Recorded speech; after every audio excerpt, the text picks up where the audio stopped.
It's Thursday, it's 12:15 and we're live in Westminster. Celebrations in Gaza as Israel and Hamas agree to a ceasefire, bringing an end to 15 months of fighting. Families of the hostages gather in Israel knowing some of them will soon be released. But will the deal lead to a lasting settlement? After months of despair, there is now hope.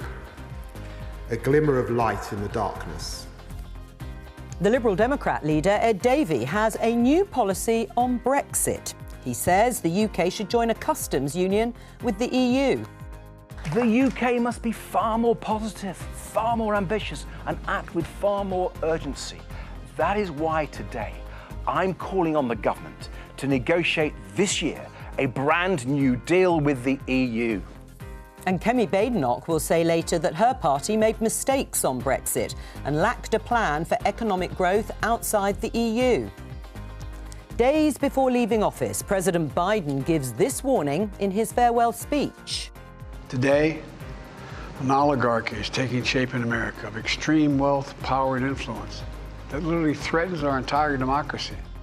Joining me, Labour MP Jeevan Sanda, Conservative MP Neil Shastri Hurst, editor of the Daily Mirror Caroline Waterston, and political commentator Inaya Falarin Iman. This is Politics Live.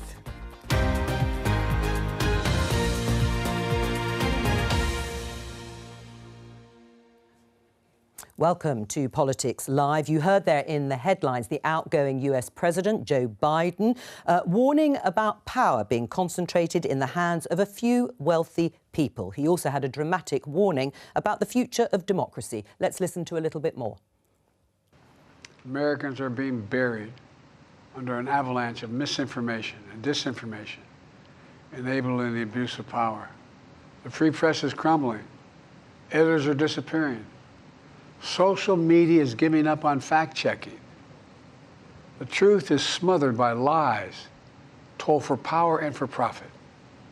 We must hold the social platforms accountable to protect our children, our families, and our very democracy from the abuse of power. Joe Biden in his final address as president. Inaya, is he right that democracy and the free press are under threat? I mean, Kamala Harris's campaign was hitched on two things. It was on abortion, and the second one was that Donald Trump was a threat to democracy. And her campaign, completely flopped. And Donald Trump won the popular vote and won a big majority that surprised many people. I think that seems to me to be democracy enacted. So it's quite strange for him to say that there's a threat to democracy when we've just had an election. It seemed like everything is going fairly smooth in terms of the transition of power. That seems to me to be a celebration of the strength of American democracy, despite these claims of threats that we've heard over the last few years. Caroline, do you agree with that as the Fleet Street editor? Is the free press crumbling? Well, look, I think the fact that Biden chose to make this a priority to actually speak out about shows the state that we are in.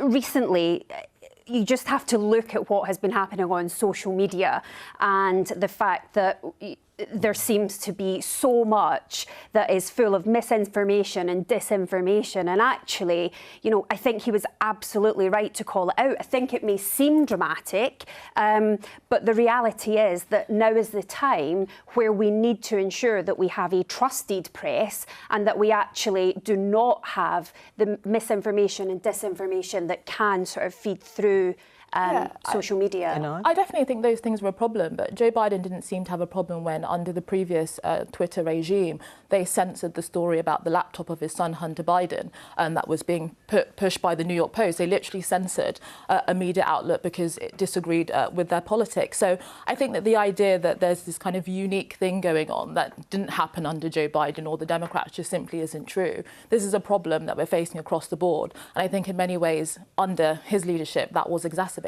Well, let's get views from the other side of the studio. Jeevan, do you agree with Joe Biden that democracy is under threat? I think there is a danger and threat to democracy. That's because democracies have not delivered. In this country, 1 in 5 people under 35 are no longer in favour of democracy. We haven't had wage growth for 14 years. 40% of 18 to 35-year-olds can't afford their own home. They are looking to alternatives. The danger to democracy is that we are not delivering. There is no law of history that says democracies must endure. Right, so you think there's a threat here, even to democracy or belief in it? I think we're seeing huge internal division in this country. I think you're seeing them on your streets. I think you're seeing a nation that has not delivered for a very long time. If you can't see a GP, if your wages aren't growing, if you can't afford a house and settle down to have a family, you do look at the political system and say that is not delivering for us. That is something we have to do in government and have to restore faith in democracy, restoring it through delivery. Right. I mean, he says, amongst other things, Neil, that truth is being smothered by lies. Is he right? I think there is a concern about disinformation and misinformation on social media. I'm a father of a 3-year-old. I've got 2 young nephews.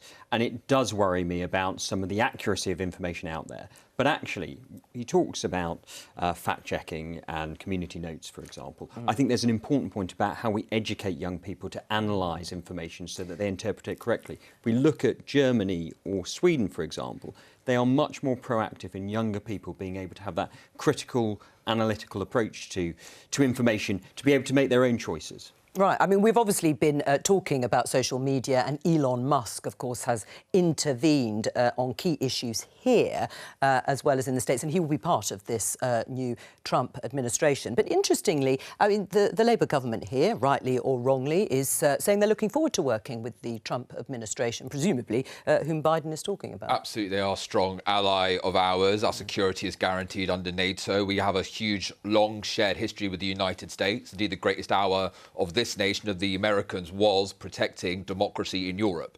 They remain a strong ally. Of course, the inauguration will be on Monday, and we look forward to working with them in the future. Well, and the Conservative Party has said the same, not that they're in government, but that you... No, absolutely. I think what may make it somewhat more challenging, of course, is some of the rhetoric we heard from Labour when they were in opposition, which doesn't make building up those relationships as easy. But I genuinely wish the government well in it, because it is crucially important that we have strong relationships with our American friends.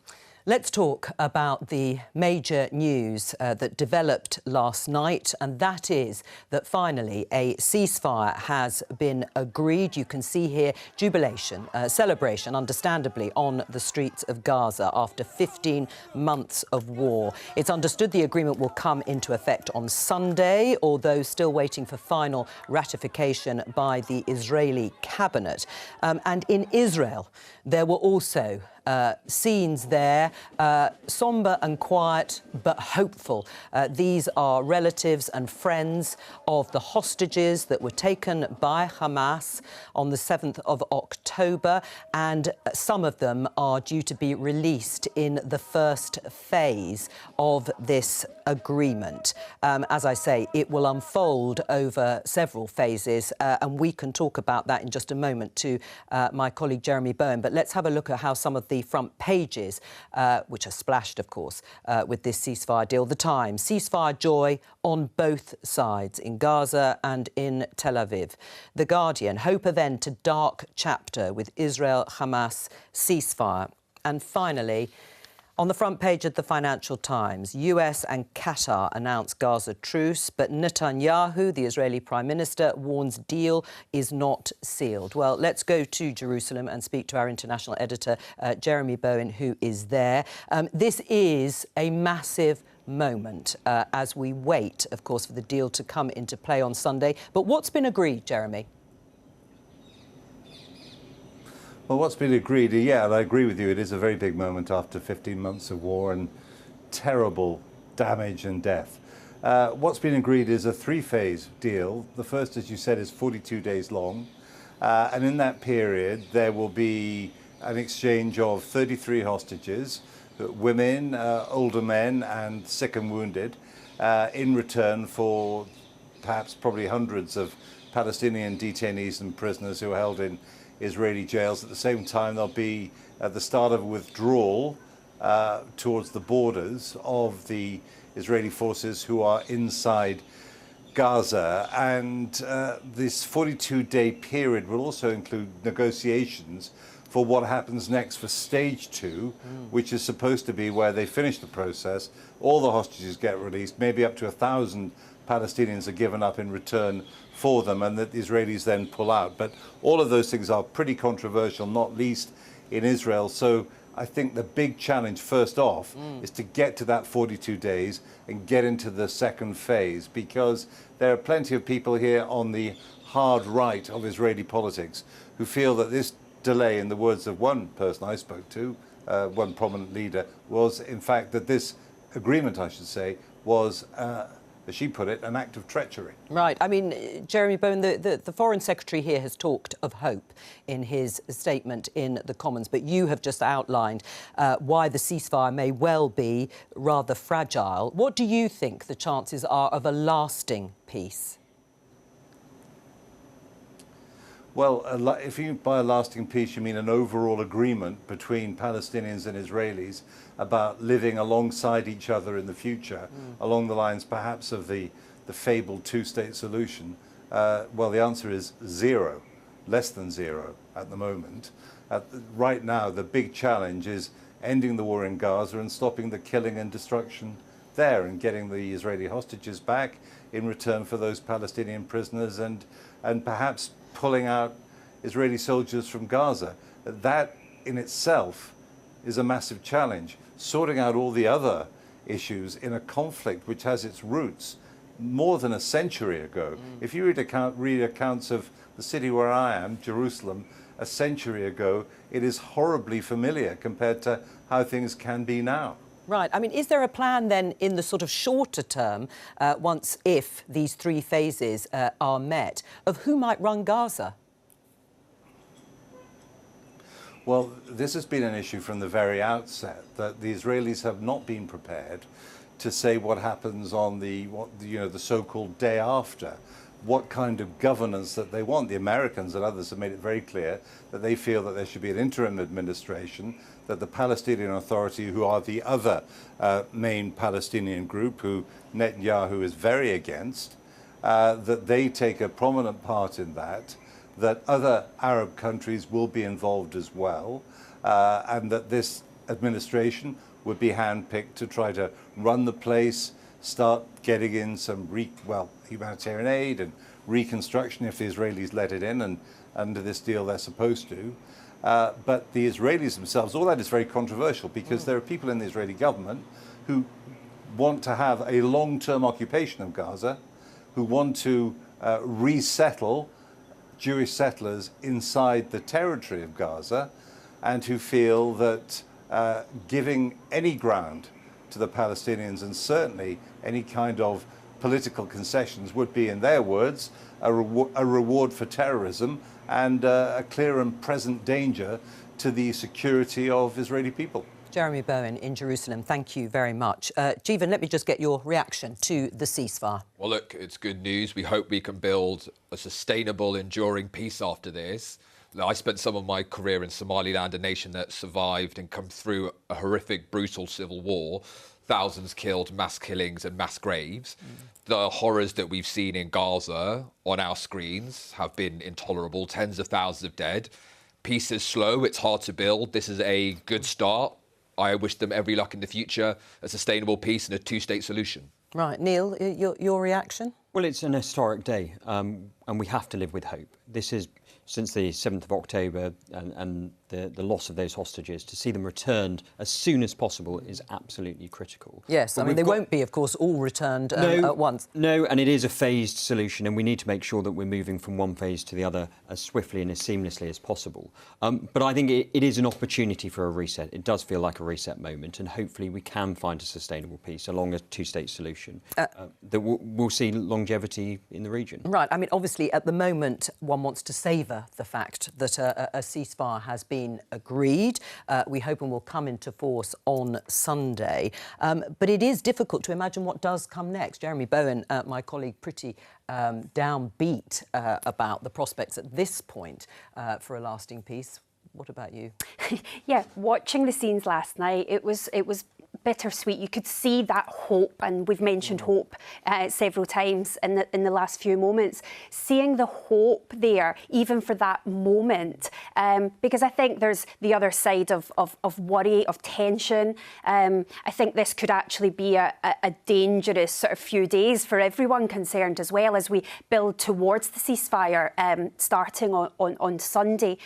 Look, I think most people would agree that this decision right now is what is needed. Any sort of break in hostility and reset moment. But it's just been tragic. You have to think about the people involved. You have to think about those over there, the civilians who are affected day in, day out. We've got to think about the hostages. We've got to think about over here, the families and friends of those. You know, in the Mirror newsroom over the last few weeks and months, seeing the images coming in, being in conference and seeing just so many images that obviously we couldn't and wouldn't publish just because almost too graphic.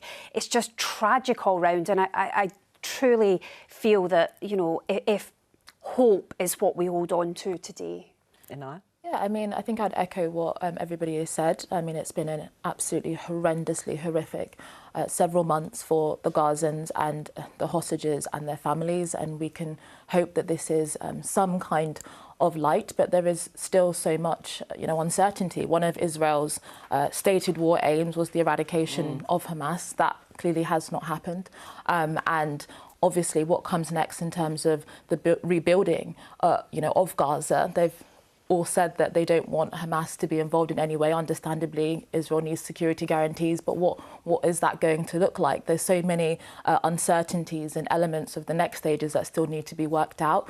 But I agree with what was said earlier. You know, even though it looks so fractious and difficult, we have seen in the past with other conflicts that have resolved in some way. I mean, the Rwandan genocide was this horrific conflict, but it's now one of the safest countries in Africa. You know, Japan and America fought against each other in World War II, and now they're some of the closest allies. So you can only hope and look to these kind of historic reconciliations and think that maybe something can happen. But obviously what we've seen over the last few decades is extremely, extremely fractious and difficult in this instance. I mean, there's been, to some extent, a political row about why the ceasefire has happened now. President-elect Donald Trump has claimed credit for it on social media, saying that it only happened as a result of his historic victory in November. But let's take a listen to this when President Biden was asked the same question at the end of his press conference.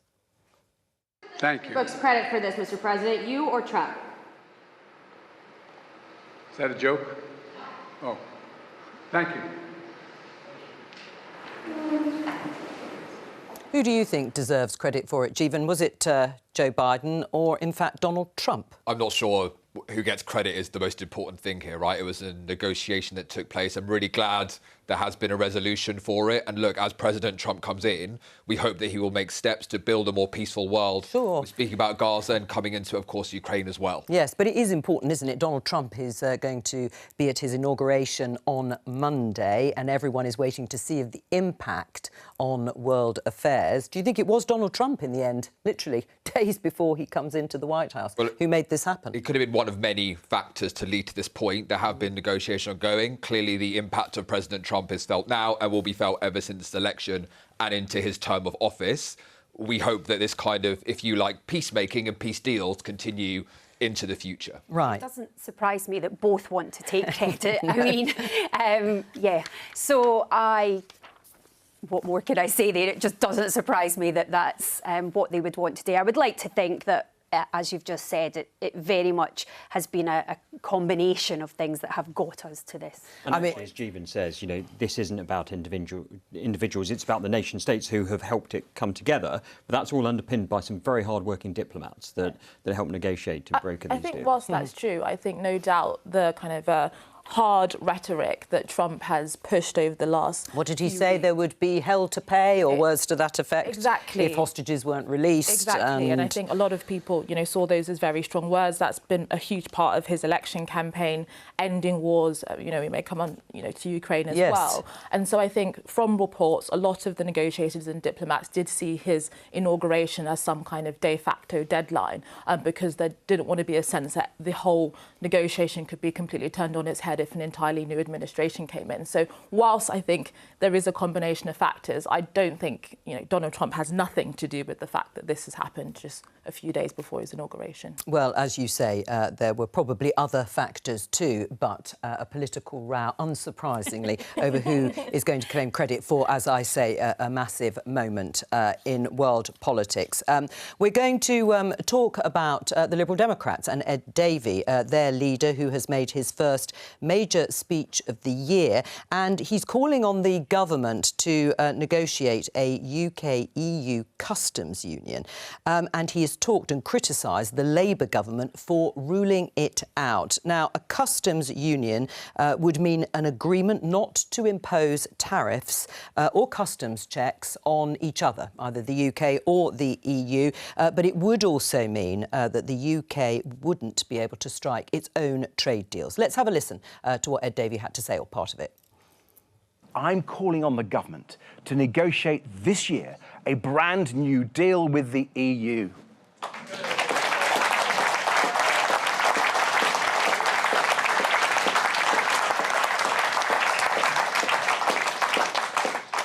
Not just tinkering around the edges of the botched deal the Conservatives signed 4 years ago, but negotiating a better deal for Britain that has at its heart a new UK-EU customs union to come into force by 2030 at the latest.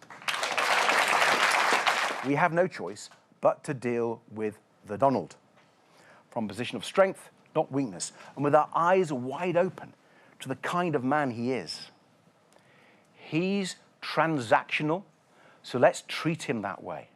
Ed Davey there. Well, let's talk to the party's deputy leader, Daisy Cooper. Welcome to you, Daisy. Why does the UK need a customs union with the EU? Well, we really need to turbocharge growth in our economy, especially given the threat of trade wars and tariffs under Donald Trump. And the best way and the easiest way of doing that is to tear down the trade barriers that currently stand between British businesses and our biggest and closest trading partner, the EU. And that's why we're calling for a new deal to be struck this year with the goal of having a bespoke customs union between the UK and the EU by 2030. But how much of a difference would it make, Daisy, bearing in mind that would be on goods? And when you look at the UK economy, it's an 80-20 split in favour of services.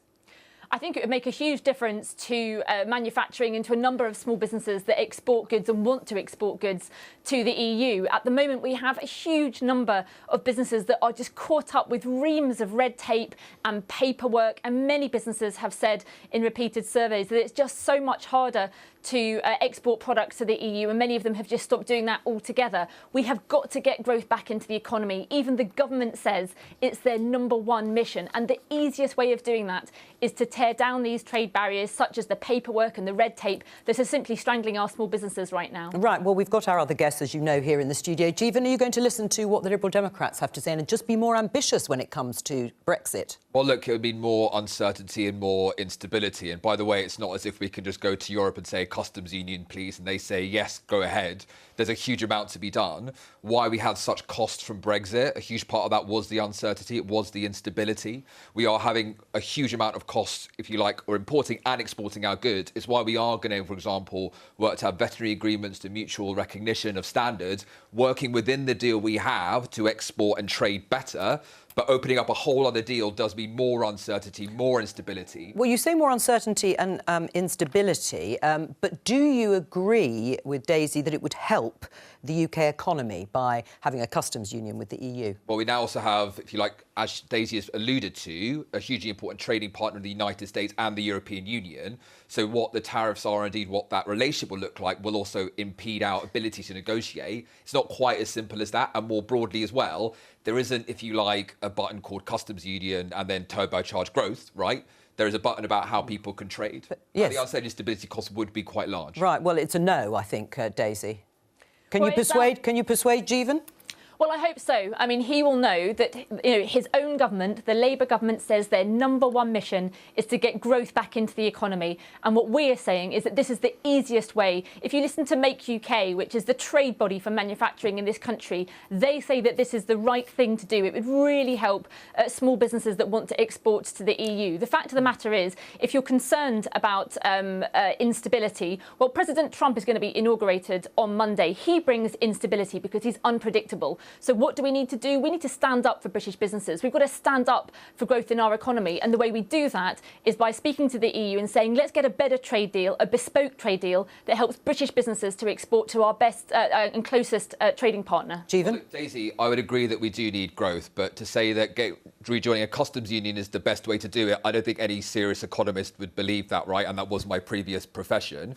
On the other side, the other measures we are taking to improve growth, like building a lot more, like fixing our NHS so people can get to work, those are the ways to get growth. But you have spoken about instability and uncertainty. What you're asking to do here is inject more uncertainty and more instability into the UK economy. I fully respect the fact that we have the same aims here, but I think in terms of the method here, I don't think this is the right way to go down. I don't think it's going to have the impact on growth that I think you are suggesting it will. Right. Are you saying that you don't think it would have any impact on the economy, joining a customs union? No, I'm saying that, well, first and foremost, over the uncertainty, instability as you're negotiating, what would which will not outweigh be this year.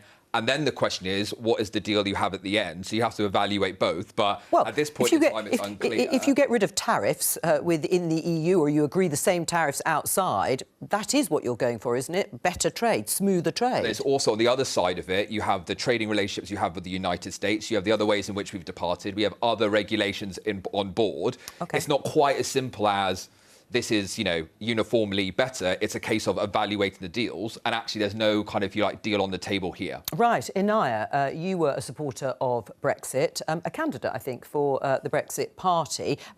What do you think when you hear Daisy Cooper and the Liberal Democrats advocating a return or some sort of customs union with the EU? Yeah, I mean, I think Jeevan's absolutely right. I mean, this idea that what is being suggested is ambitious, I think it's the opposite. It's actually just reviving, old ideas that we've kind of moved on from. And it just feels a bit, with respect, somewhat disingenuous. I mean, in the last Liberal Democrat campaign before Ed Davey, they were advocating for revoking Article 50. They were a huge contributor to why we had 4 years of massive uncertainty, confusion for business, confusion for investment, which definitely contributed to some of the problems that we've had.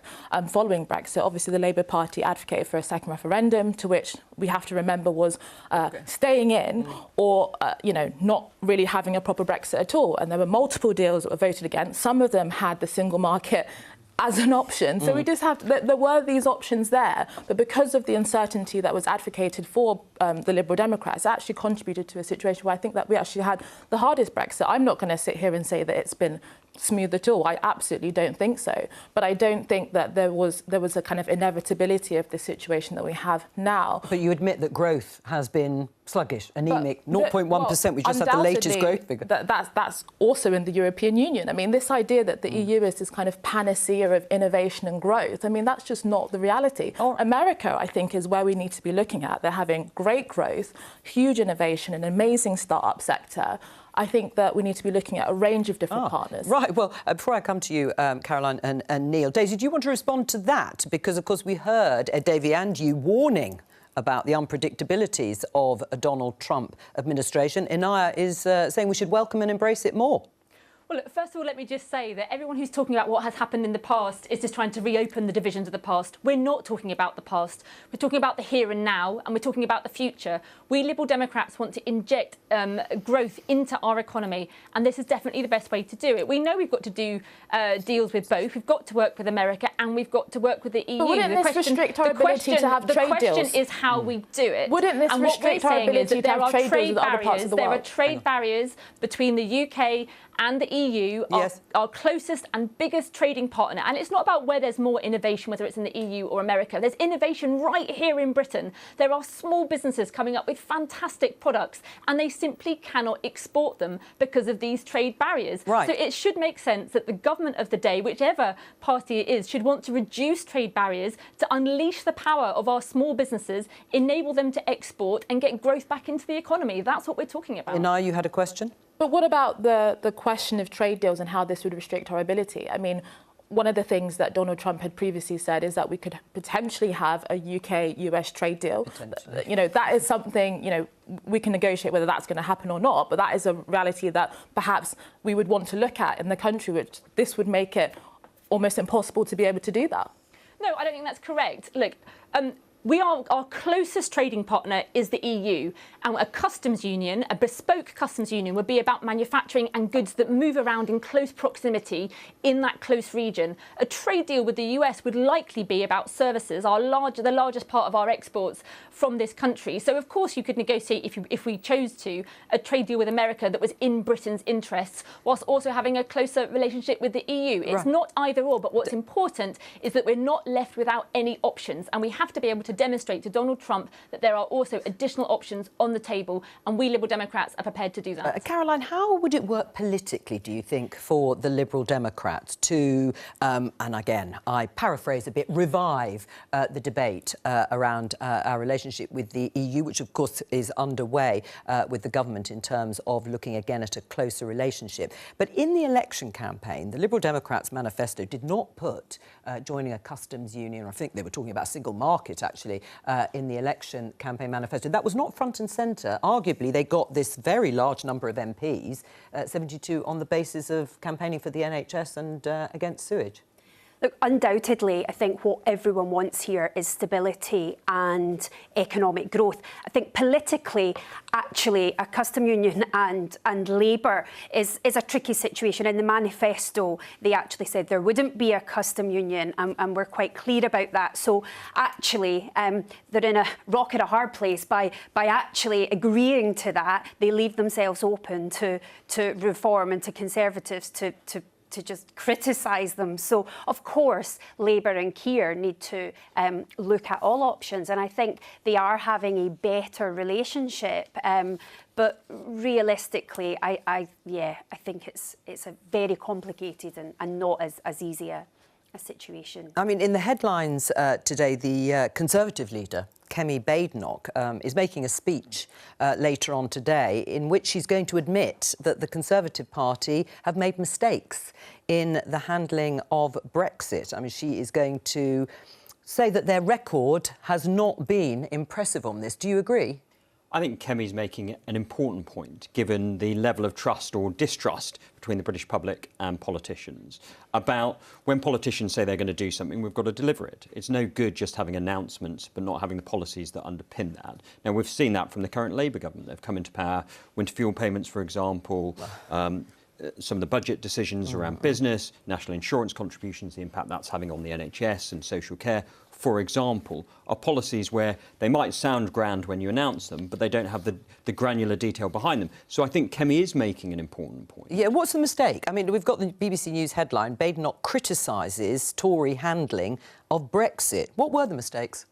Well, I think, as Kemi will say in her speech, there was perhaps not enough planning that took place before we set out where we wanted to cast that course of journey. And she's right on that. And, you know, that is an issue that affected us as a government, but it's affected governments of all colours. Yeah. And I do think we do need to change that about how we deliver for people, because we will only regain the trust of the British people if actually we fulfil the promises we make. I think on the policy side of things, look, we came into office after the Conservatives, the worst inheritance is 1945, the longest squeeze in wages in 200 years, the highest NHS waiting list in history.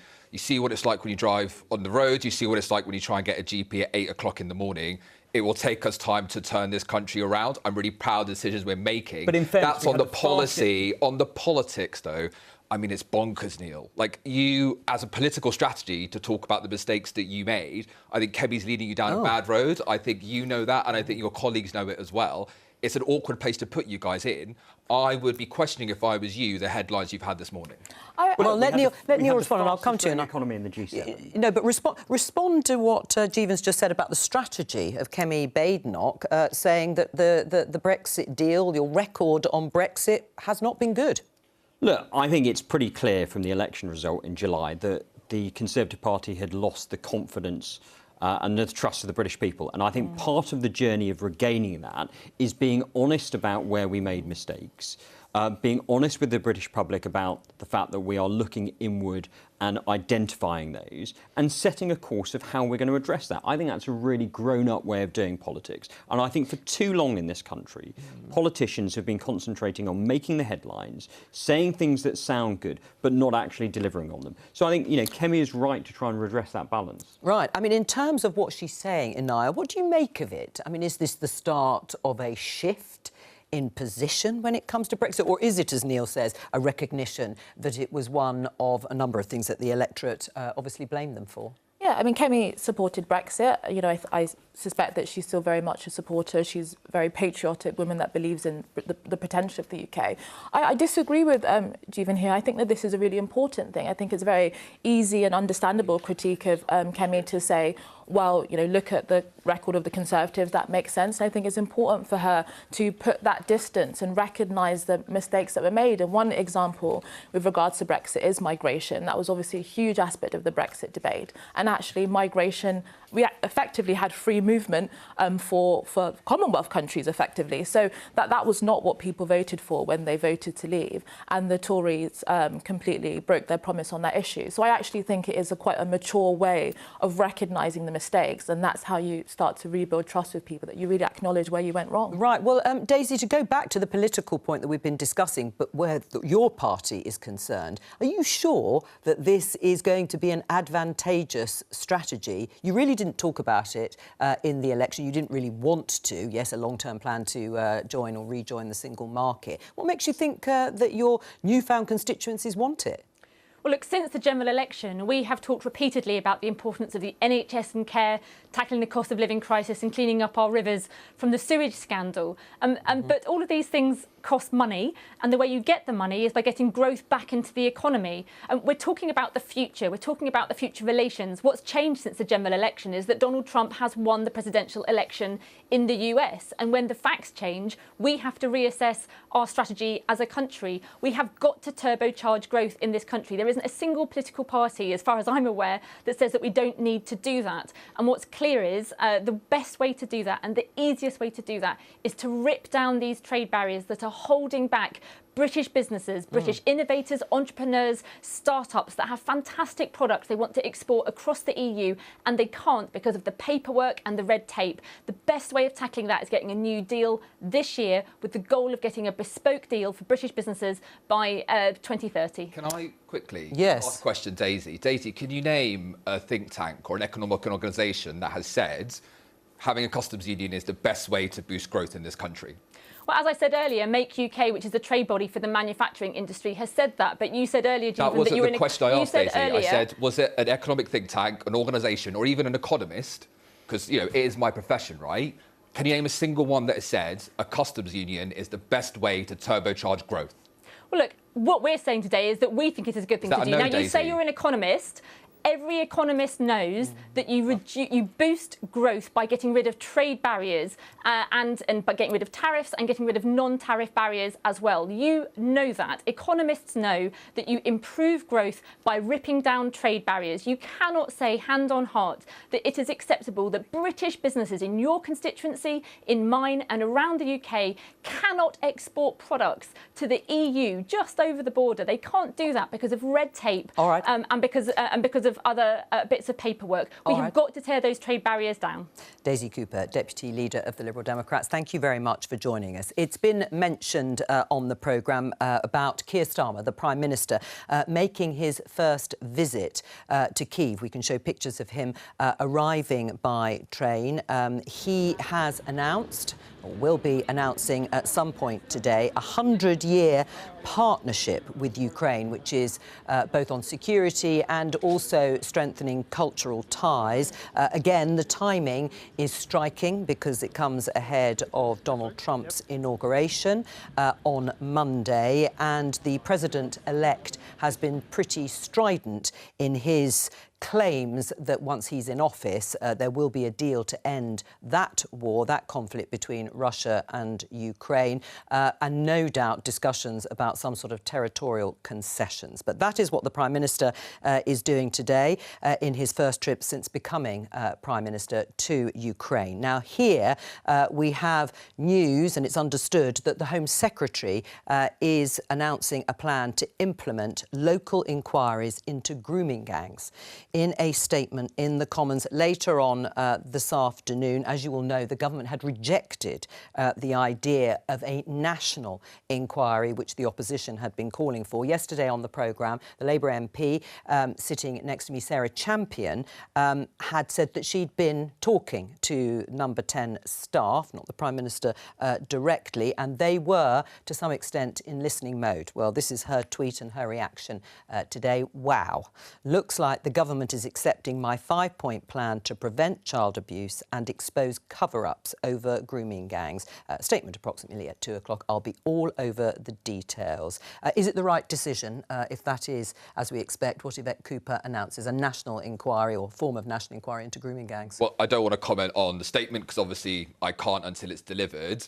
We are absolutely committed, as everyone is across this table. There's a huge political consensus. How do we stop child sexual abuse and indeed grooming as well? That's why we've implemented recommendations of the J report, including multi-agency reporting, including other recommendations as well. It's what we're doing as a government. But should there be an inquiry? You must have a view. I mean, this would be a U-turn by the government if they do decide to go for it, having said it wasn't necessary. We're saying we're implementing the recommendations that have come before, but I'm not going to comment on the statement until it's delivered. Neil? Look, we need to look at the granular detail, whether this is a full-blown national inquiry or whether it's a series of local inquiries.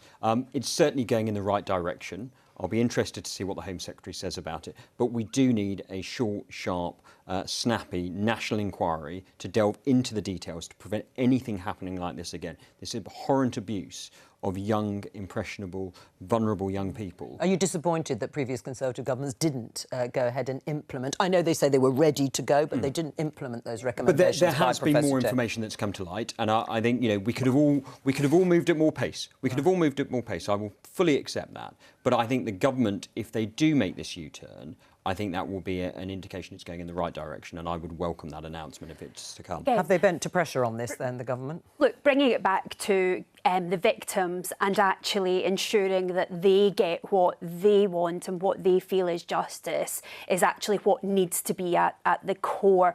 Again, until we sort of see the full statement, it's difficult to make more detail. Well, yes, and of course it's coming this afternoon. We don't know exactly what the detail will be. It does look, from Sarah Champion, who changed her mind herself, actually, from calling for local inquiries to a national inquiry, even if they are run locally. What do you think's happened?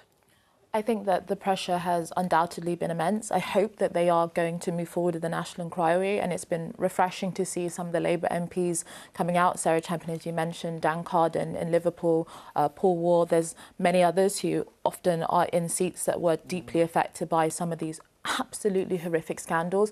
And I think a national inquiry is important rather than just local ones, because there does seem to be patterns of the way that this abuse was carried out. And in a number of reports in different areas, it was said that fears of stoking community tensions and being viewed as racist contributed to a kind of hesitancy. Now, that's undoubtedly not the entirety of the issue, but there's also huge misogyny that came out of many of the police that just didn't think that these girls should be believed. But we need to understand the specifics of whether there are certain cultural values, social outlooks that have contributed to the quite specific way in which these girls were abused in these instances by these perpetrators. And I think that just a local one will not actually make the connections and the dots that I do think it appears are in this particular grooming gang scandal. Well, we understand the BBC is reporting that cultural drivers. Yvette Cooper will say that this inquiry,